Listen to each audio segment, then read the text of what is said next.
So hello students. So we have discussed what is a sparse matrix. So now in this video we will see how to represent a sparse matrix in memory. So already I told you that since a sparse matrix contains more number of zero entries than non-zero entries, so therefore representing a sparse matrix using 2D array is a wastage because zero entries are of no use in many situations. So in most of the situations in a matrix, if you store 0, then it doesn't have any use. So if there are more number of zeros, then it is wasteful to reserve a space only to store 0. So therefore it is not advisable to use a 2D array to represent a sparse matrix. Okay, so there are different alternatives ways by which you can represent a sparse matrix in the memory. So what are the different alternative ways? So first of all, first we can use a triplet array representation. We call it triplet representation. So triplet means it is basically an array. There are 3 different arrays we will use. So the term triplet means 3. So we will use 3 array. So how we will see that? And the second one is linked list representation. Now this is where the linked list that is actually helpful. So we have seen what is a linked list in linked list chapter. So now we will see its application to represent the sparse matrix. Okay, but before that let me explain what is triplet representation. Now in triplet representation of a sparse matrix we need 3 different array. So in this method we use 3 different array. First array is known as row, ROW, second one is known as column, and third one could be known as values. And the size of each array must be same. Okay, and it is equal to the number of non-zero entries. So now suppose a sparse matrix contains 7 or 9 number of non-zero entries, then size of each of these array will be 9. If there are 7 non-zero entries, then size of each of this array will be 7. So how we will use? Okay, I can show you with a diagram. Now the row, basically the array row contains row index of a non-zero element in the sparse matrix. So in a sparse matrix, every non-zero value, whenever we say a non-zero value, so see, this is 12. So this is a non-zero value. So this value must have a row index as well as column index. What is its row index? Row index is 1. See, the value 12 is present in row 1 and column number 3. So every non-zero value has a row index and has a column index. So the array row contains row index of a non-zero element in sparse matrix. Similarly, the column array contains column index of a non-zero element in the sparse matrix. Okay, in the sparse matrix. So column index. And values array contains the data at the ith row and jth column. Okay, so I'll show you with an example here. Now suppose this is our sparse matrix. See, this is sparse matrix because we have row size 4, column size is 5, so there are 20 elements entries are possible, but we have right now 1 2 3 4 5 6 7 number of non-zero entries are there. Since there are 7 entries, we will create 3 different arrays and size of each of these array will be 7. 1 2 3 4 5 6 7 1 2 3 4 5 6 7 1 2 3 4 5 6 7. Okay, now what is the first non-zero element? 12. So what are the row index? What is its row index and column index? Its row index is 1 and column index is 3. See, in the array whose name is row, the first element I stored here 1 means it is the row index, this value of 12. And in the first index, in the first position of column, I stored data 3. So 3 means it is the column index. See, 1 and 3. So this is stored in row 1, column 1. So 1 3. And the values that I stored is 12. So now we can read the element 12 is available in row 1 and column 3 of the sparse matrix. Okay. The next element is 16. So now 16. Now in which position it has been stored? See, 16 is stored in the second location of the values. So in the second location of row array as column array, you will get its row index, column index. See, row 2 contains 1, column 2 contains 5. So this is 1, this is 5. What does it mean? It means that in the row index 1 of the sparse matrix and column index 5, we store the data 16. Got it? Now rest you can understand as it is. See, now we have 2. This is column index 2, sorry, row index 2 and column index 2. So let's examine row index 2, column index 2. What is the value stored? 13. So 2, 2 in values array we stored 13. 2, then column index 4, the value present is 12. So this is the example, 12. Row 2, column 4. So that value is present in row 2, column 4, 12. Okay.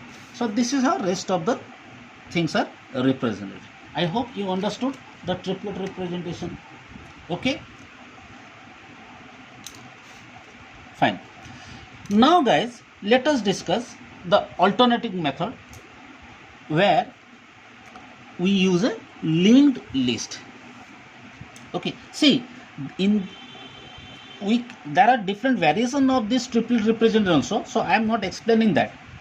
I can further improvise this representation, but I am not discussing that. I am discussing the linked list representation, because actually sparse matrix are represented mostly using linked list. So we will not improvise this. Okay. Okay. Now let us discuss about linked list representation. Now what is that? Now in this method, the non-zero element of a sparse matrix are represented as a collection of nodes. So we know linked list means it is a collection of nodes, and every node must have info part and a link part. Okay. So to represent a sparse matrix, each node must have now 4 fields. Okay. The info field is further divided into 3 parts. One is row, second one is column, and third one is value. So these 3 fields together form information part of a node, and then there is a separate link field. Link field means it is an address field. Okay. So let us understand this. Now let us assume this is our sparse matrix. Now how we can use a linked list? See, what is the first data? 12. What is its row index? 1, and column index is 3. So we create the first node. So see, this is our first node, and this node has how many fields? There are 4 fields. First 3 fields together they construct the information part. One is row, second one is col, third one is val. Row means row index, col means column index, and val means value. So in row I stored a data 1, the col is 3, column is 3. So first row, third column, and val part is 12. So this is one information. In the link field, address of the next node, or you can say next data is present. So next data is my 16. Now what are its row index? 1, and column index is 5. So in the second node, the row field contains 1, column field contains 5, and value fields contain 16. See, then this is link field L. L means link, it points to the next node.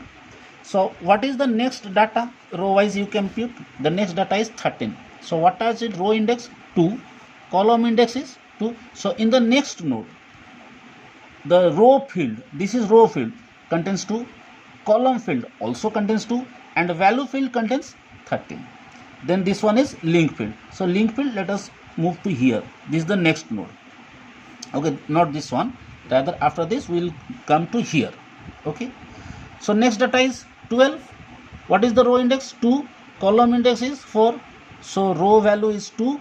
Column value is 4. Data is 12. Okay. Then go to the next node. After 12 we have next data 21. See, row value is 3. Column value is first column. Data is 21. Then it is next node 14. So row value is 3. column value is 4, so row, column, then value is 14, and the next node is this one. Okay, for the next node, that is 9, row value is 5, column value is 3, so row 5, column 3, data is 9, and then last null. This is null. Null means this is the end of the list. Okay guys, so I hope you understood the linked list representation. Now see, we can also use a list of list. So instead of using a single linked list as a linked list representation, because see, every node has now 4 fields. Now we can use an alternative version. In alternative version, see, this is how we can store. Now this is not just a single linked list. This is a collection of linked lists. We can assume, see, we can assume this one as a collection of list, this one as a collection of list, this one as a collection of list, this one is a list. Okay, sorry, there are linked list number 1, this is linked list number 2, this is linked list number 3, this is linked list number 4. Since in the array I have, see, how many rows are there? So this is 4. I'm extremely sorry, this one is node number 4. See, I'm extremely sorry, I got a mistake here. This is row number 4, so here data will be 4, not 5. Okay, so there are 4 rows. So since there are 4 rows, here I will maintain 4 different linked lists. 4 different linked lists. This one is a linked list, this one is a linked list, this one is a linked list, and this one is a linked list. Okay. The first node of every linked list, this one, are known as header node. Let us call them header node. Okay. Here, the first, in every header node, the data part, this one, represents a row number. See, data part is 1, here data part is 2, here data part is 3, here data part is 4. So they represent row number. So this is row number 1, row number 2, row number 3, row number 4. And it has 2 pointer field. Now these two are, both are pointer field. First represent the pointer to the next, and second one represent the pointer to the column value, to the column, okay, within the linked list. Okay, here next means it points to the next row. Let us call it row. Instead of next, let us call it row. So this pointer points to the next row, and this one column is, it points to the column within the first row. Since this is the first row, so within the first row, what is the first column where the data is present? Okay, we know in the diagram, see, if this is my sparse matrix, in the first row, third column, there is a non-zero element, and in the first row, fifth column, there is a non-zero element. So 12 and 16. So here, forget about this. If this is first row and I am pointing to the column, see that this node contains column, then value. So the column is 3. So row number 1, column number 3, value is 12. And the next field, it has 1 pointer field. We call it link field. And this link points to the next column in the same row. In the first row, what is the next column? That contains a non-zero data. So next column is here. Next column is 5. Column value is 5. Data value is 16. And the link field is cross. Cross means null. So there is no more non-zero element within the first row. Okay. Now from here, from this, we points to the next row. This pointing to the another node that represents the second row. So this is the node representing row number 2, and this is the address representing the first column of the second row where the non-zero element is present. Okay, so this is where you came, and column value is 2. See, in the second row, second column, the non-zero element present. So now here I am in the second row, and this one represents the column value 2, and the value data non-zero value is 13. Then the next node means to the next column. So what is the next column that contains non-zero element in the same row? In the same row, the next column is 4 that contains non-zero element 12. Okay, and in the same column, this is the last node. Is that clear? Now come over here, and this one, this row field points to the next node that represents the third row. So this is representing third row. Now in the third row, this one represents the first column, column number 1, where the non-zero element is present, and this one data is 21. So data value is 21, and within the same row it points to the another node, this one, and this node contains column value 4 and data value is 14, because in the third row, fourth column, the data is 14, and this is the last column where the data is present, non-zero data is present. There is no more non-zero data, so we have a cross here. So this means it is null. Now again come back to next node. Next, the node that represents a row, I can get this address from here. So 4, and after this there is no other row, so this is a cross, means null. But here the fourth row points to a column, and the column value is 3, and data present in the column is 9, and there are no more columns containing non-zero in the fourth row. See, fourth row contains only one non-zero value. Therefore here there is only one node, and that contains 9, and this is cross.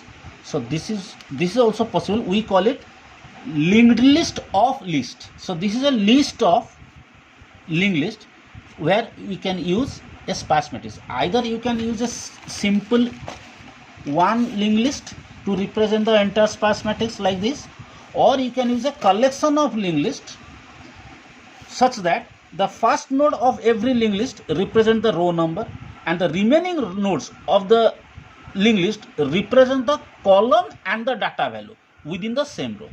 Okay, and all the linked lists are linked again through the first node to the respective first node. Okay, that represents row. Is that clear? So this is how we can represent a sparse matrix in the memory using linked list. So I hope you understood this concept. Okay guys, so we will, in our next video we will discussing some more data structures, because these are the topic that concludes the linked list part. Till then, thank you.